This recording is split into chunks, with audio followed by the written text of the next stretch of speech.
Rochester Rotary, and it is so great to be in a room full of believers.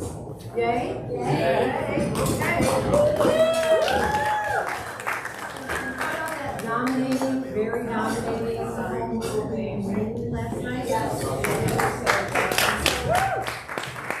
in the words of Barbara Mark, where would you rather be than right here, right now, with Scott and Jenna in the house?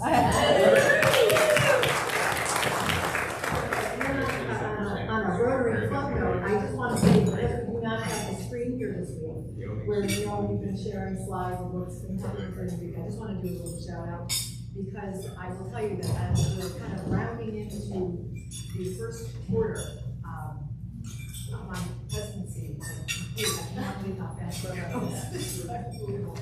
I have to tell you that as I stood back, I was like, you know what have I learned so far? And the one thing that came to mind over and again was that our club is powered by the word and.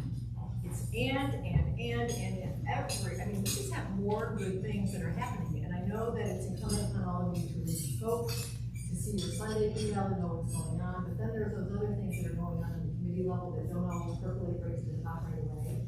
And so maybe you did see in this past week's scope that through the International Service Committee, Rich Diocesan Committee were able to receive grant funds, and in part, we were able to give a check for almost $4,000 to the Hub Foundation, Dr. Cottrell, so they can purchase a blind scope to do their surgeries.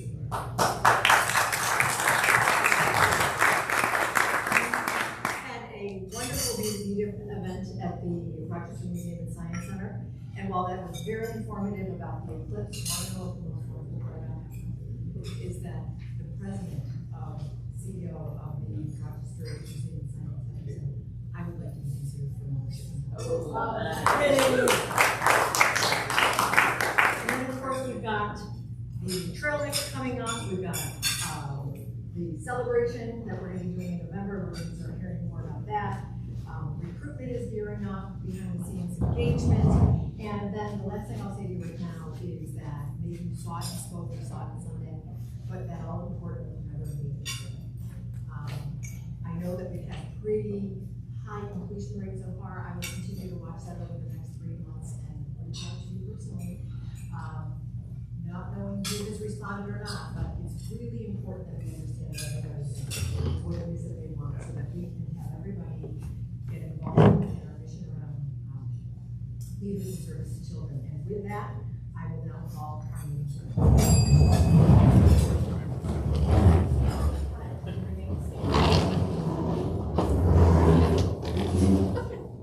I pledge allegiance to the flag of the United States of America and to the republic for which it stands, one nation under God, indivisible, with liberty and justice for all.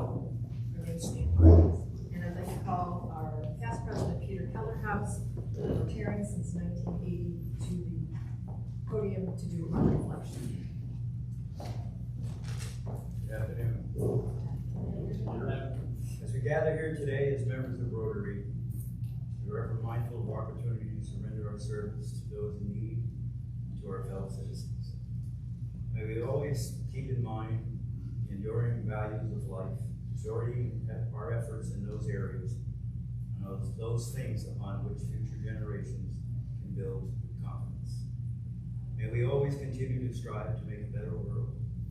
May we always be challenged to give our best. May we always be assured of your presence with us. To this end, we say amen. Thank you. And please be seated. Okay, here to introduce today's guest, President of Clarion.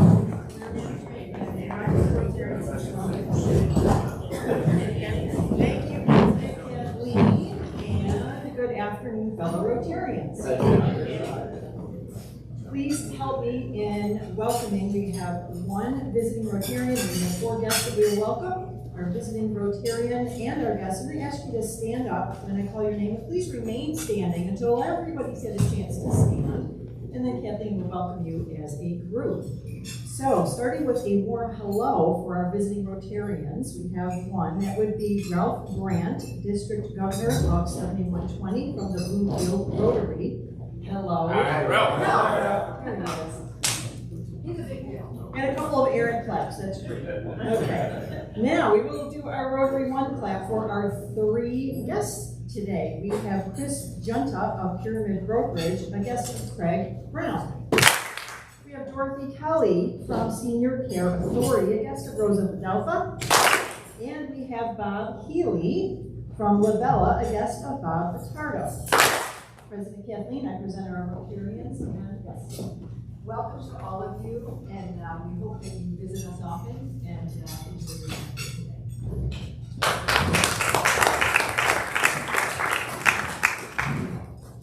Personal note before moving into a couple of quick announcements and birthdays and moving on. I'm just so thrilled to be here and part of again our annual tradition of some Bill's experts here to talk with us. There's such a thing of community spirit that is going on around upstate New York. It's so exciting and fun to be a part of it.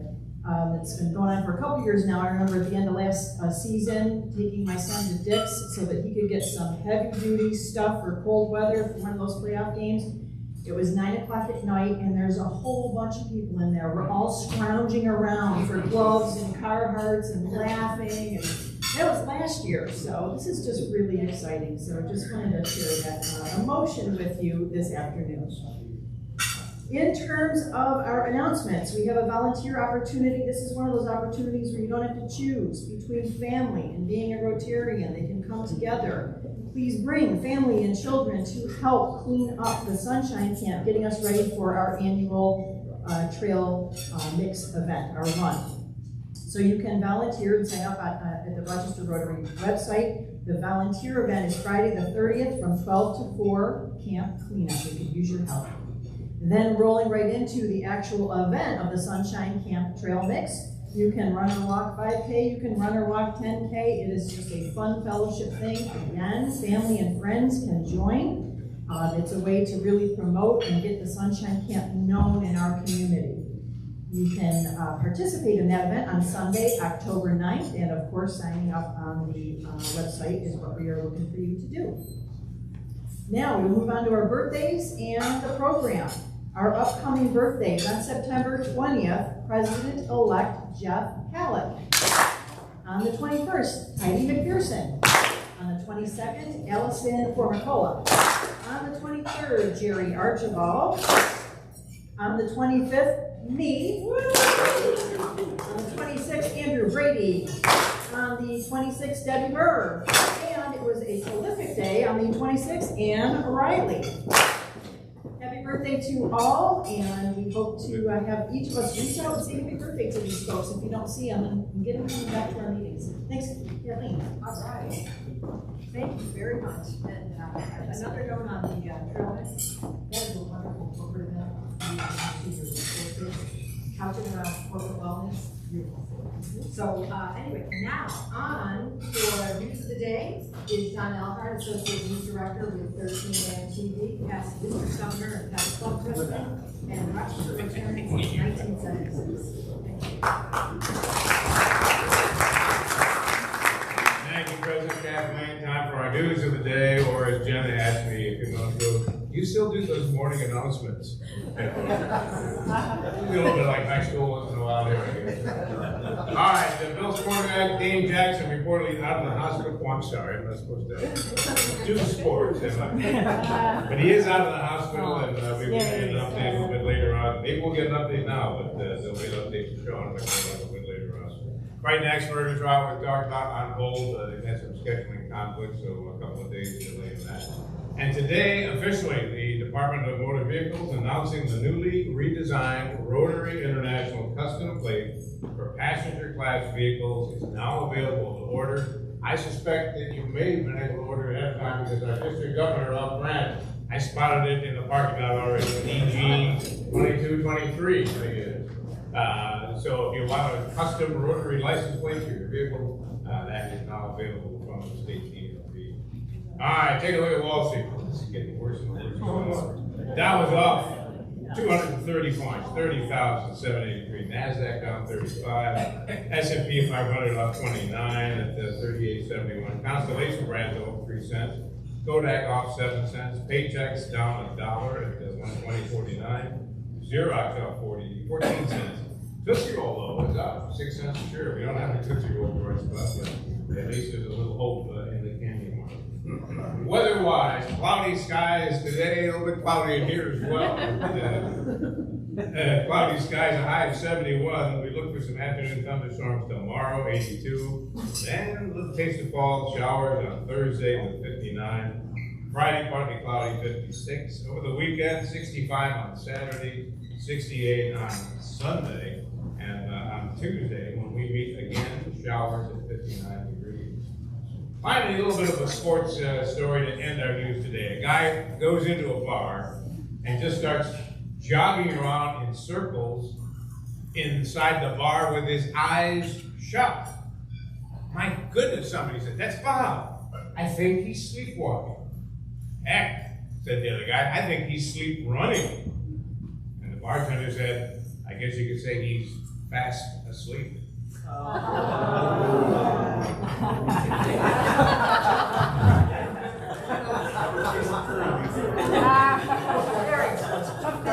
There's always a first. Not easy.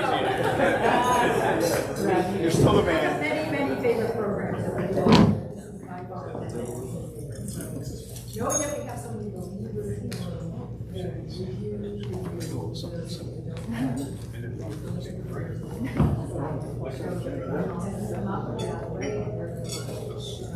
So Scott Pitoniak is a nationally recognized journalist and best-selling author with more than 30 books. He spent 25 years as a sports columnist at the DNC, and for the past 9 years has been writing weekly sports column for the Rochester Business Journal. He's also providing Bills coverage for local television and radio stations, and is currently working on his 6th book about the team, which is due out next year. Scott has been named one of the nation's top columnists by both the Associated Press sports editors and the Pro Football Writers of America. Jenna. Winner of this year's Rochester Press Radio Club Smith Beacon Sports Media Award. Jenna has been a weekend anchor and sports reporter for 13 WHAM ABC, Fox Rochester, and Fox Buffalo since 2016. She was born and raised in Saratoga Springs and attended Syracuse University. Prior to joining 13 WHAM, Jenna was a sports director at WNY-TV in Elmira, and she also is a Bills beat writer, podcaster, and analyst for BuffaloPlus.com.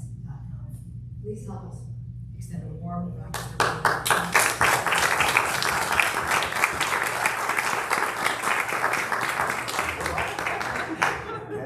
All right.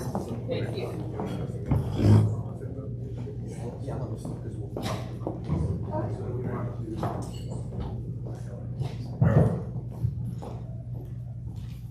Stay on.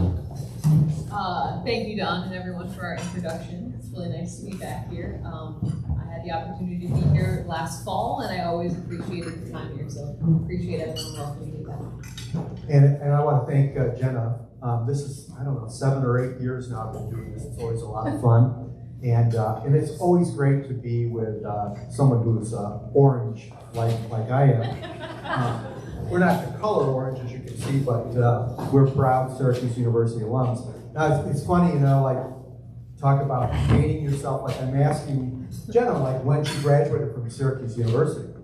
Well, she graduated in 2013, and I'll just say that I graduated in the previous century, okay? I don't want to go too deep back into that, but it is great having you here, Jenna, and you do such a wonderful job covering the Bills and everything else for that matter. So I just want to know right now, has Don Elhart given you the approval to start booking those flights for Glendale, Arizona? Oh, believe me, we have already talked about it. The Super Bowl this year is going to be in Arizona. We don't want to get too excited, but also just February in Arizona. Yeah. It seems like the spot to be. Right? Exactly, yeah. But so much expectations on this team this year.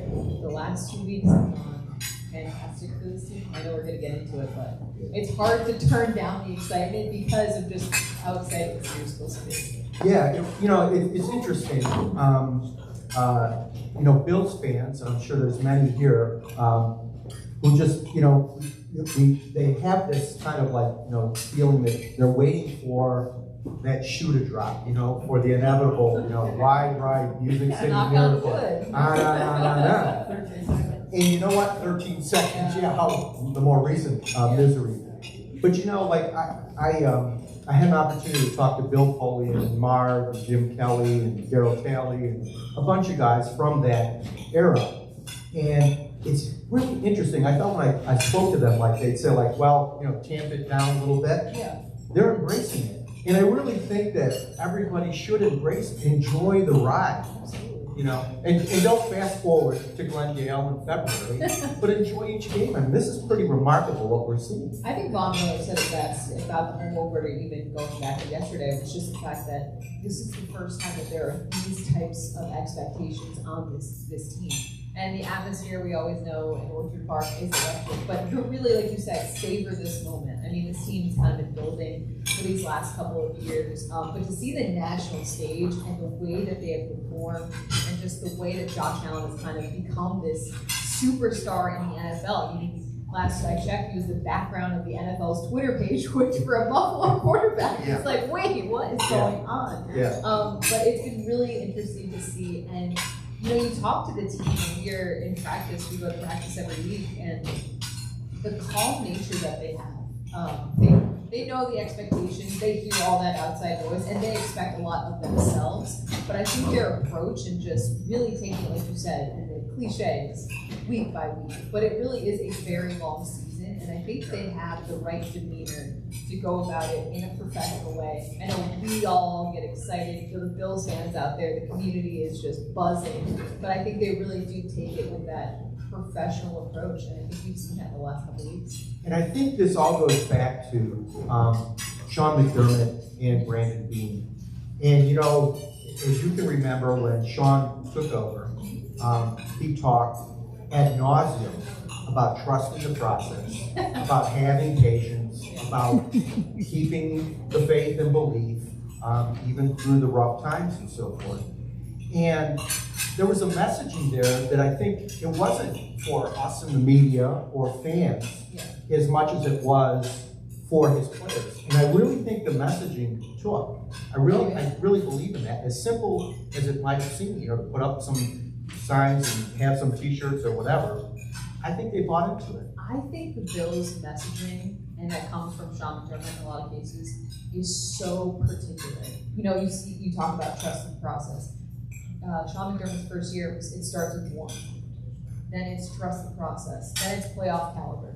Then it's Super Bowl caliber. And I mean, these are not just T-shirts. They're also banners inside the stadium. This year, it's find a way. There's a banner right by where the Bills practice, and I think that just goes to show how much they kind of hammer in that message, because it means more than just like a cool T-shirt. It's like, okay, this is the approach that this team will have, and the buy-in on this team is unbelievable. And I know someone whispered 13 seconds. I feel like it's like a swear phrase in Western New York, Yeah, exactly. But even after that, the way the breakdown at the end of that game, that does fall on the head coach, of course, but I don't think you see this team kind of blaming one another, nothing like that. And that is a defining moment that I think for a lot of franchises could maybe derail some of the projects. But I think the team is really put that in the past, and I don't think it's lip service. What about your team? Yeah, no, I totally agree. I totally agree that they bought into it. And I think it goes back to Sean, and it's not just messaging to the players or whatever, but I think he and his self-hired general manager, Brandon Beane, have done a brilliant job of creating a culture. And a lot of people say, that's a bunch of hooey culture. What does it mean? Blah, blah, blah. But it goes back to what you were talking about that they're very grounded, and it's internal leadership.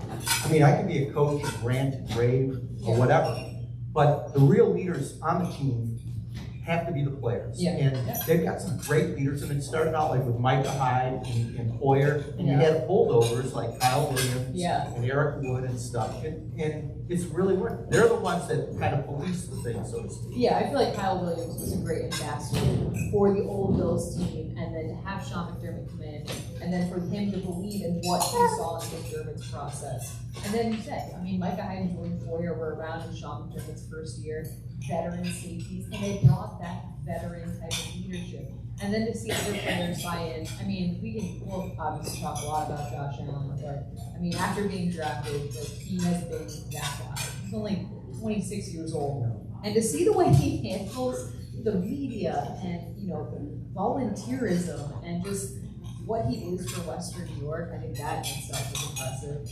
And then also, like, a guy like Stephon Diggs, he came to the Bills, he was kind of tagged as a diva around the NFL.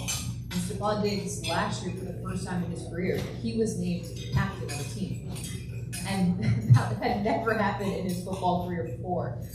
So I think just that culture you do talk about and how important that is.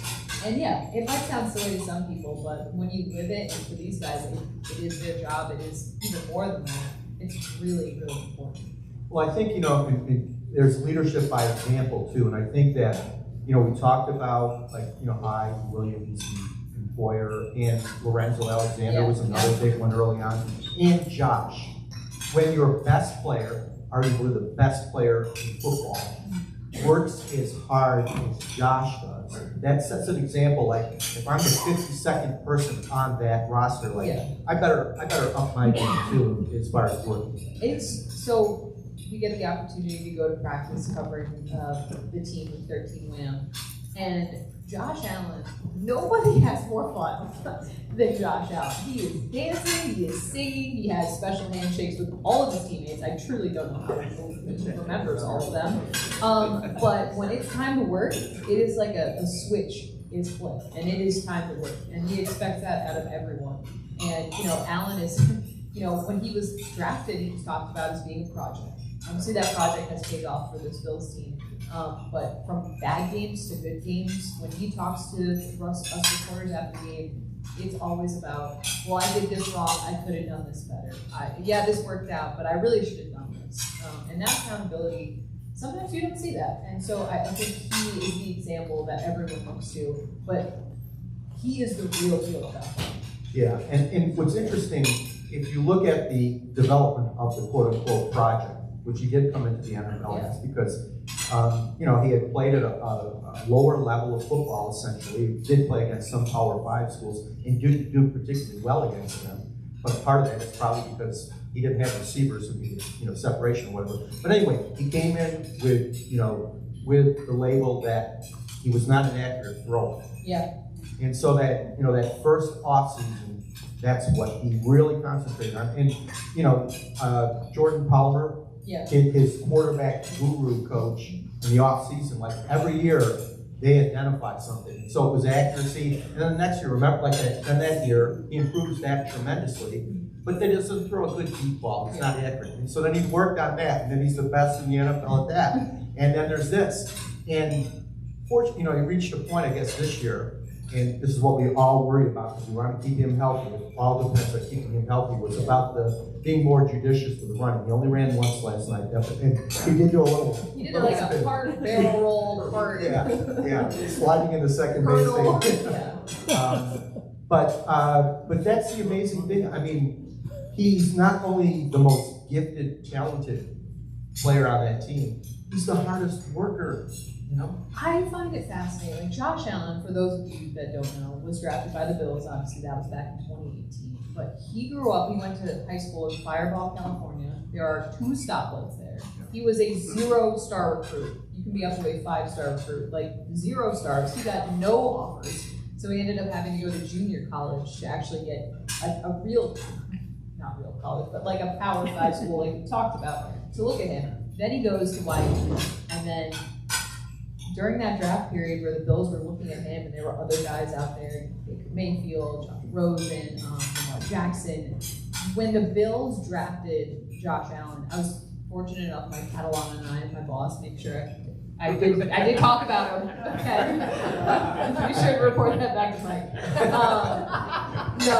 We were fortunate enough to be in Dallas when he was drafted, and you could hear like an audible gasp in the arena because Bills fans were like, oh, no, they drafted Josh Allen, they drafted the wrong Josh. And just to see the maturation process has been unbelievable. And like once again last night, I mean, we talked about it. First it was the accuracy, then it was the deep ball. I mean, it's hard to ask more of him. Yeah.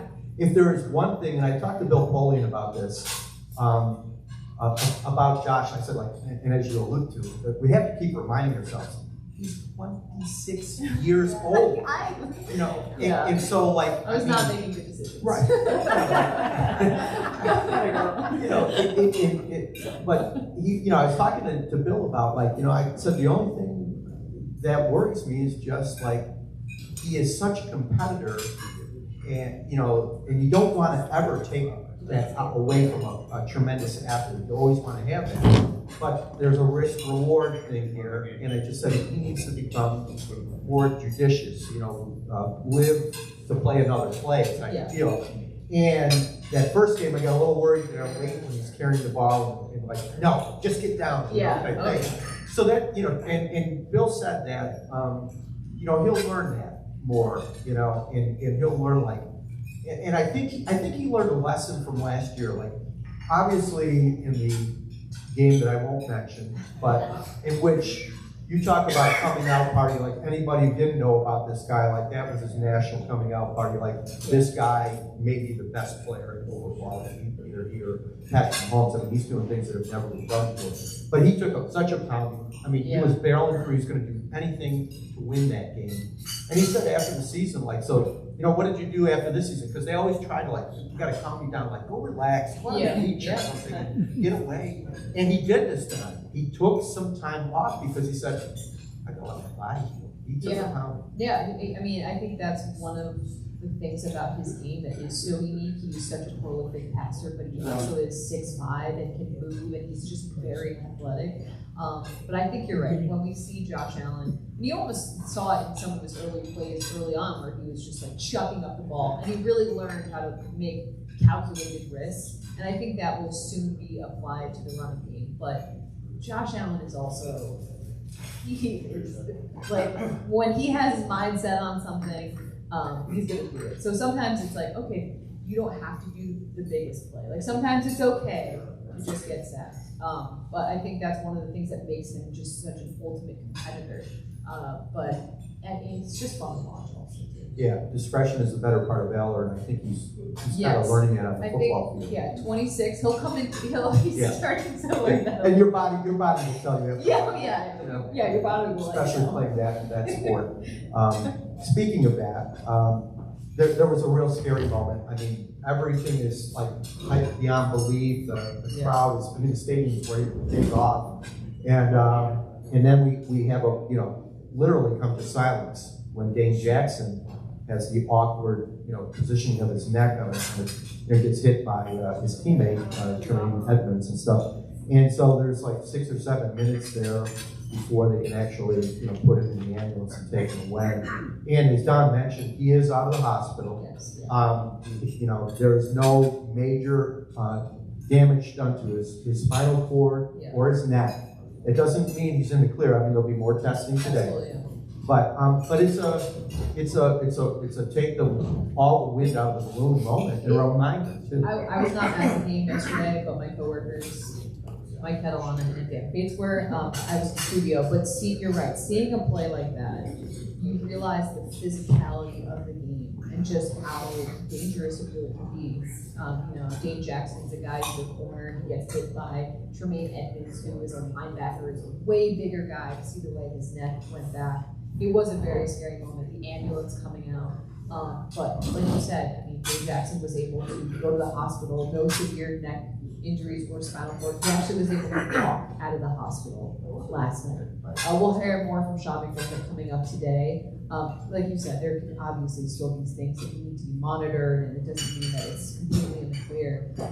But the reality of the situation is, it is very scary. And when you see how fast these guys are moving, and how strong and just big they are, it's one of the things about the game that, you know, and it's I feel like it must be hard for the players. I feel like as fans watching, or, you know, as a reporter sometimes on the sidelines, it's hard to be like, oh, we have to go back to football now after that. But to see the way the team responded, and I think you kind of got the feeling that they played for Dane Jackson after that. Right.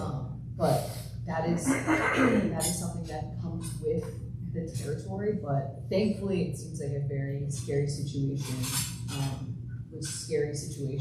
major injury was avoided. I think it's one of the things that we kind of take for granted. Again, he did a book with Steve Tasker, and I asked him, so what is it like out there? And he said, he goes, it's like experiencing a number of violent car crashes. Yeah. That's what your body goes through. These are the best conditioned athletes in the world. So, but they're, the body was not meant to do some of these things that football asks them to do. So there is an incredible price there. And I was around for two other scary incidents. One was Kevin Everett, who you remember he was down on the field even longer, and he has since come back to walk and so forth, but he was paralyzed, and the fast actions of the trainers and the medical staff played a huge role in him walking again, but he never played again. And before that, there was a second round pick of the Bills, a cornerback too, named Derek Burrows in the 1980s, and he was a star prospect, and they had a bright future, like a Tre'Davious White type future down in Houston. He suffered a neck injury and discovered that he had stenosis, and so he could never play again as well. So hopefully that's not going to be the case with Dane, but it is a reminder.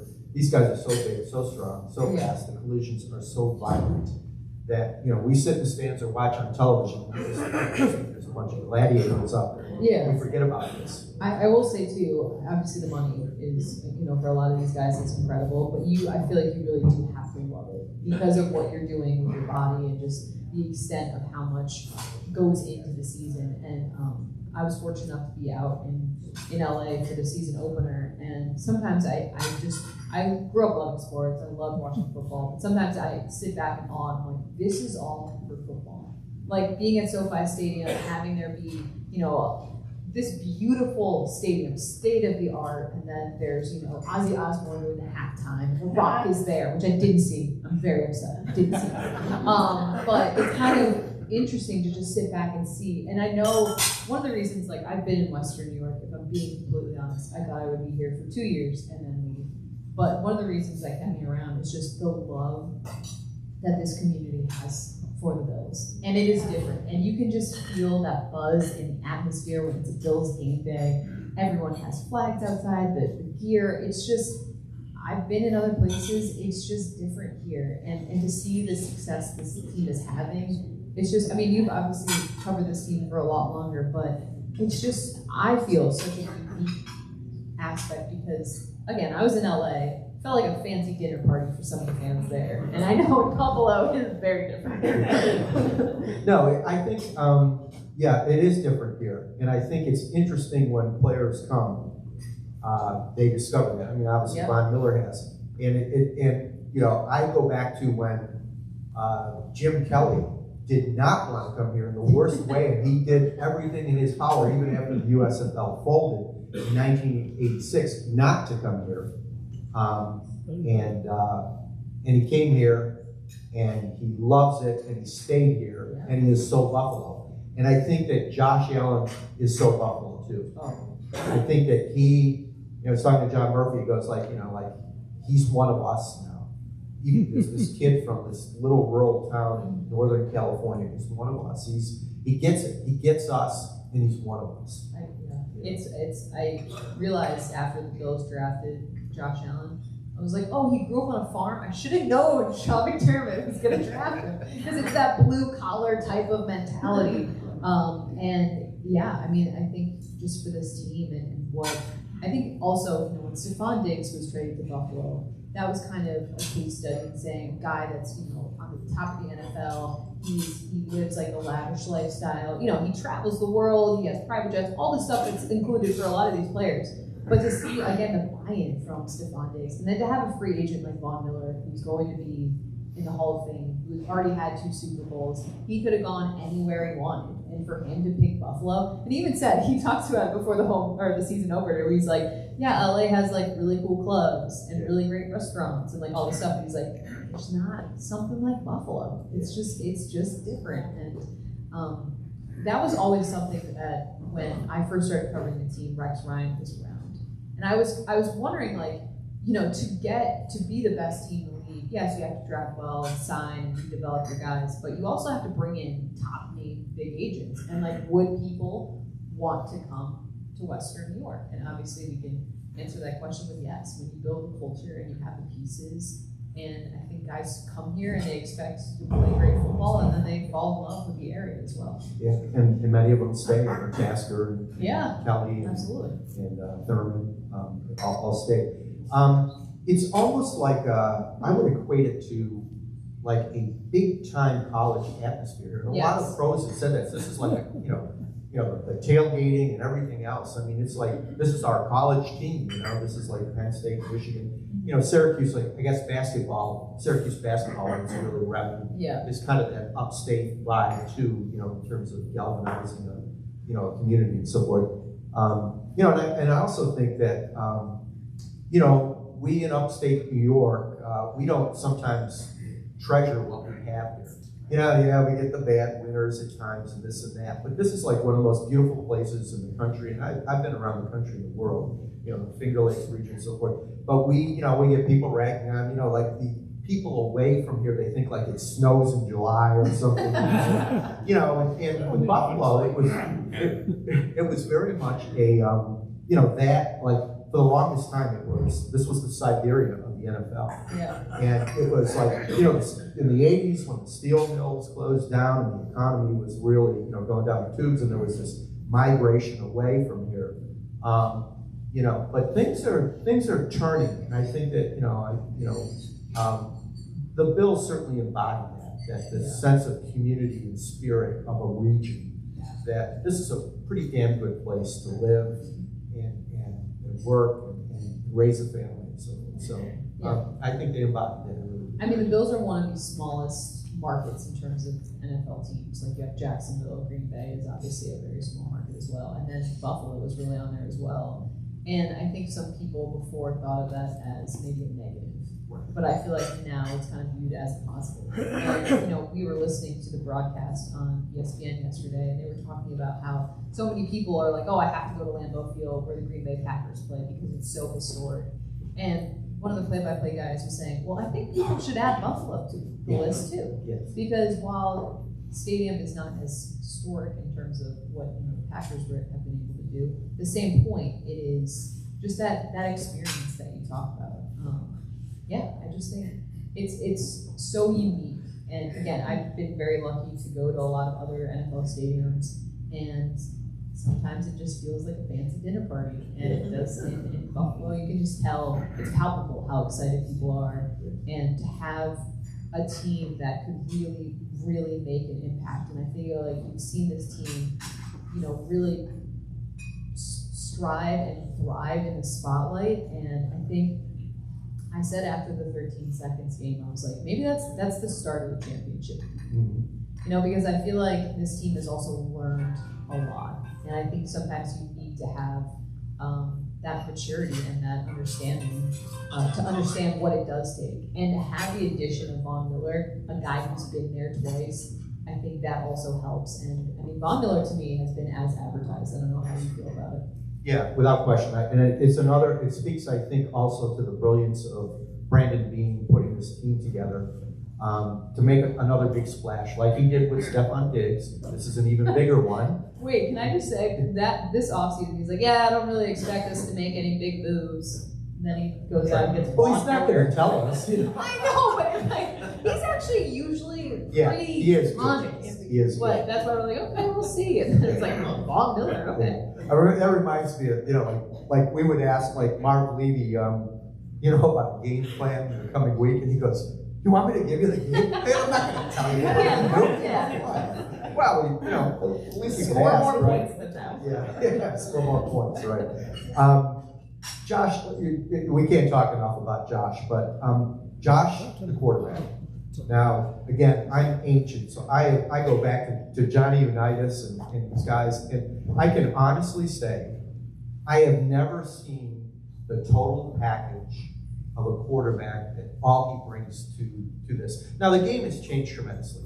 and quarterbacks are much more protected. I mean, when Jim Kelly played, it was brutal what they did to these guys. So you can't compare eras, but I mean, Josh just has it all: the size, the athleticism. I mean, you know, he's Edwin Moses hurling, you know, guys out there on the football field, and he's strong. He can, you know, push you away. He's got the best arm in the NFL. I mean, I would say that, you know, Patrick Mahomes can do some things that nobody else can do, like arm angles, the way he throws. But Josh has a stronger arm as far as I'm concerned. So, I mean, and again, getting back to where we started, like, enjoy the ride, enjoy every game, because you're seeing a Michael Jordan type, perhaps, type athlete here before your very eyes. So enjoy it. He's in his prime. Yeah, one of the broadcasters yesterday, for one of the Josh Allen to Stephon Diggs touchdowns, he said that Allen had an arm cannon, which I thought was pretty fitting.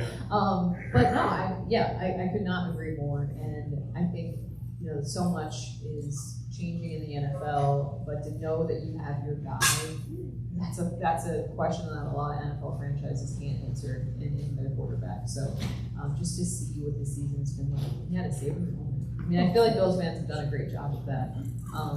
And I think it's important to enjoy the ride because this is fun. This is football. And don't fast forward. Don't fast forward to February. They'll get here soon enough. Although that weather, let's take some questions if we could. Talk about a couple of underrated players in your view. They haven't quite had their breakout. Maybe they're not starting. Maybe they are, but they just haven't had their chance to shine yet. Okay, I will say, I feel like Dane Jackson, obviously the injury yesterday was very scary. But Tre'Davious White, the Bills corner, who was an all-pro player, he tore his ACL last season. And it was kind of looked at like, oh, okay, like Dane Jackson will fill in for him. And he's a guy that, you know, was kind of not really talked about.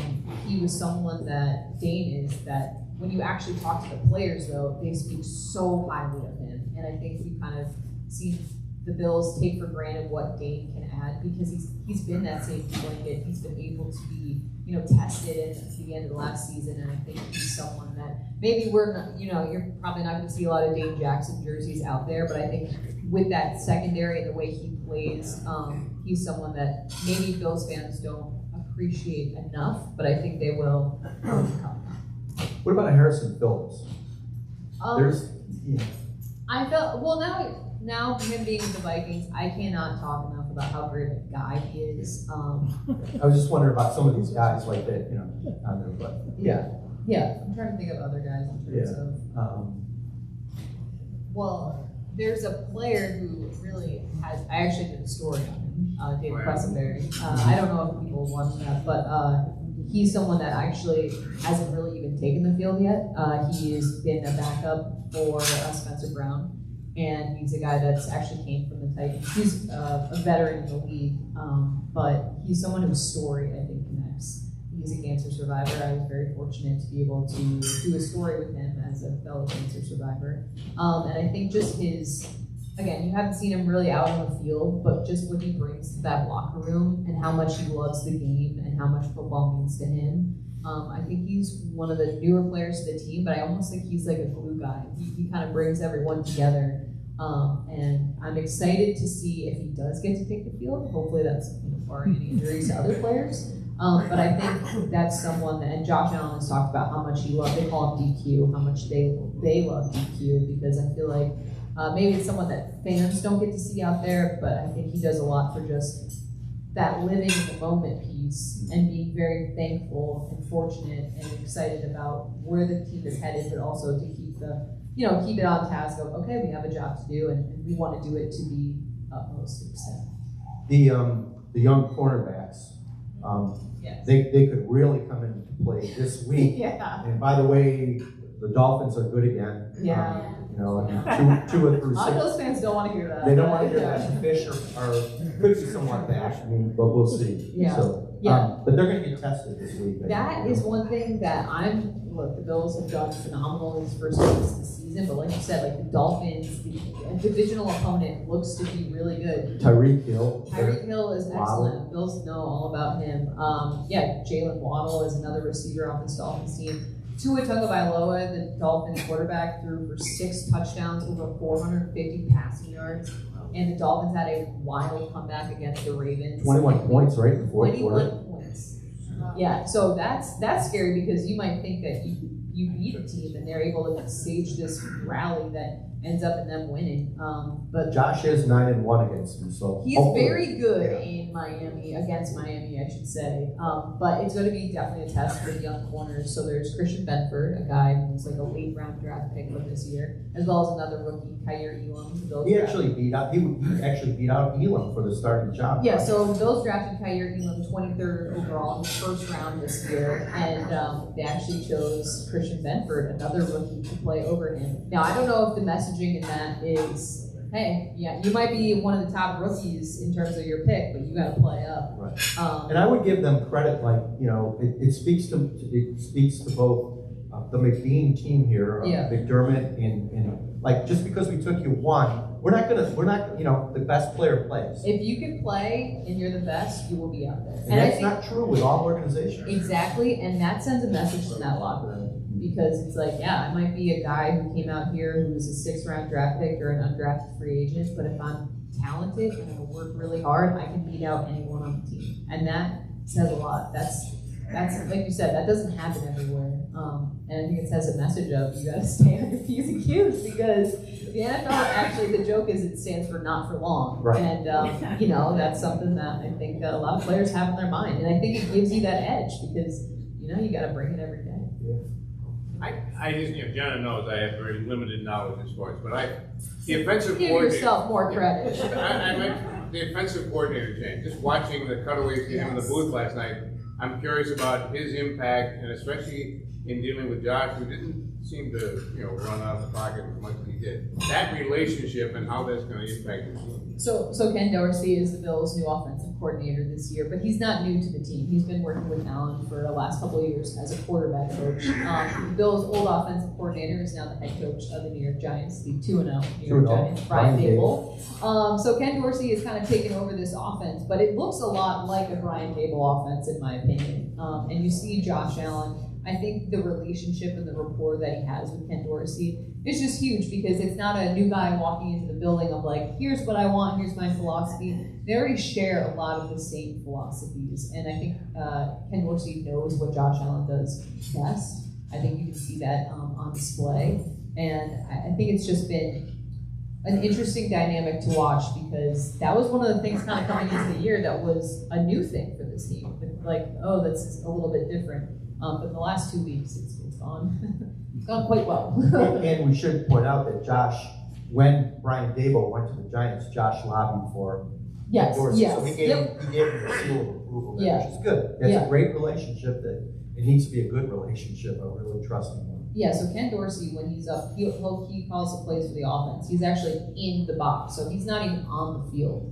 But Josh Allen can hear him in his helmet. So just to have that, like we talked about, that relationship, that rapport, that's huge, because it's loud, there's big decisions to be made, and just to have that comfort, I think, is huge. I mean, that matters. If you can have a little bit of an edge in the NFL, that matters, and having that rapport is an edge.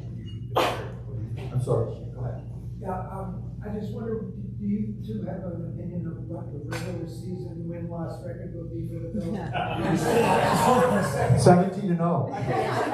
And the toughest question is, who do you think the toughest opponent's going to be in the regular season? The regular, see, Kansas City, right? Until you beat them. yeah. I mean, they beat them last year in the regular season, obviously, but the last 2 years, the Bills season has ended at the hands of Kansas City. I am so sick of going to Kansas City. If I'm being honest, the airport is bad.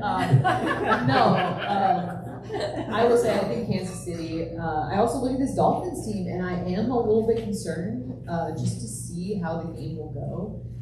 But the AFC is good this year. Like the conference the Bills play in is very good, so we'll have to see. But I still have the utmost faith in this Buffalo team. I'd say like 14-3. I mean, they're not going undefeated, and you know, and you're probably going to rest Scott. It's really different. The dynamics changed, adding that 17th game, and they have what? Like, I don't like it. I mean, these bodies were not meant to withstand this kind of punishment. I mean, I know the NFL is making money hand over fist or whatever. But the players don't like this, No. and I just think it's gonna shorten careers of a lot of star players and others. Yeah, no, I agree. I don't love the move, but the NFL is, they're gonna do anything if they're gonna get their money. So They're gonna go to 18. That's where they're moving towards. yeah, At some point.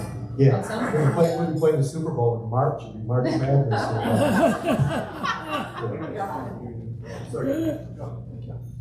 The Bradley Potter story, what's your take on that, how the Bills handled it? The Hunter story. oh, okay. I didn't like it. I thought, like, of all the things that, I've been really high on both Sean and Brandon. I think they really didn't handle that well. They got to a point where they made that final cut, and he made the team and was named the starter and so forth. And they had more information at that point. And it came out with the Associated Press that there were two teams that during the draft actually knew about, the rape allegations. So it was, I don't think they handled that very well at all, to be honest with you. I agree. I think that was a fumble. Not a football term, but I think if anything, the takeaway for them is to really do their research and to really act in a fast manner and kind of take care of these things because, that's something that's real and you're going to get pushback. And, once people found out, it's like, I think the Bills realized they need to do more of their homework. Yeah. And that, I think, is their biggest takeaway. Yeah, I think that they didn't take the victim's allegations seriously. If they had, if you're going to do an investigation, you're going to interview, and the attorney had put that out there and stuff. So, for them not to talk, that was, to me, that was just really bad. And I think they made, otherwise, they made all the right moves, but I think they really blew that. I don't know if they thought that was just gonna go away and this was an idle threat that, he was gonna be sued or something, but they didn't take it seriously. And that was bad. Take one more question. Scott, Jenna, thanks for your information about the team. Can you talk a little bit about the 12th member of the team? And particularly, I'd be curious to know your thoughts when you travel, how much the Bill Mafia creates the excitement in the away games. They take over stadiums. Yeah, in LA, it was cool because we got to go to a Bills Mafia tailgate, and we, when we're traveling, we always try to check one out, and it's just mind-boggling to me how like we're on the plane going there. There's a shout song going on. Like you're in an airport. You're like, there's more Bills fans.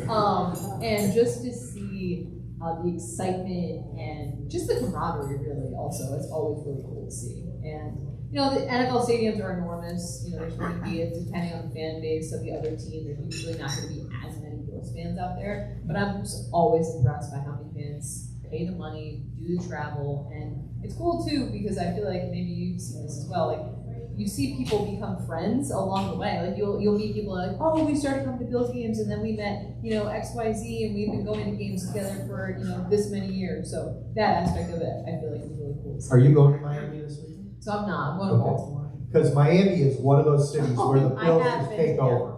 They actually take over the stadium, and this goes back to the days, of course, the Fish went, took the entire 1970s against the Bills, like 20 consecutive games in the series, and that finally ended. And then when Kelly came and Marv came, he has an extraordinary record against Don Shula, that's when things really started taking off. But during the Super Bowl years or leading up to that, they took over. It was then, I think, Joe Robbie Stadium, whatever it's called now, Hard Rock Stadium.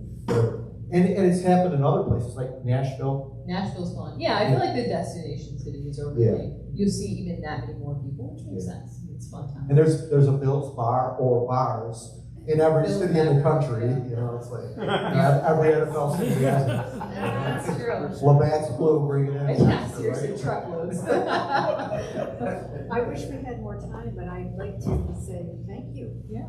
Thank you.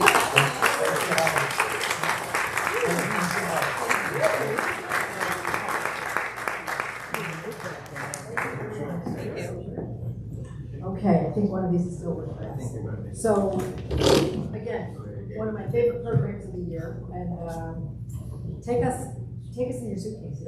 Okay, but for your time here today, as you know, because you've both been guests here, we have a 27-year relationship with the Roberto Clemente School number 8, and we have a book for you to sign that will go into their library. And then, of course, out at our Sunshine Camp, we've got 157 acres, and we've got maple trees that we tap every year, and we will have a bottle of syrup for you to just go to the Sunshine after a month. Okay? Thank you. All right, couple things, upcoming meetings. Next Tuesday at Oak Hill, we have yet another new series. We've got Rochester, but we've got another new series, which is our Rochester Rotary Icon Series. And we are going to do some deep dive interviews with senior members of our club. And we are going to begin that with none other than past president Andre Gottlieb. I only have like 40 minutes, so it's going to be like Andre got to the early years. Yes.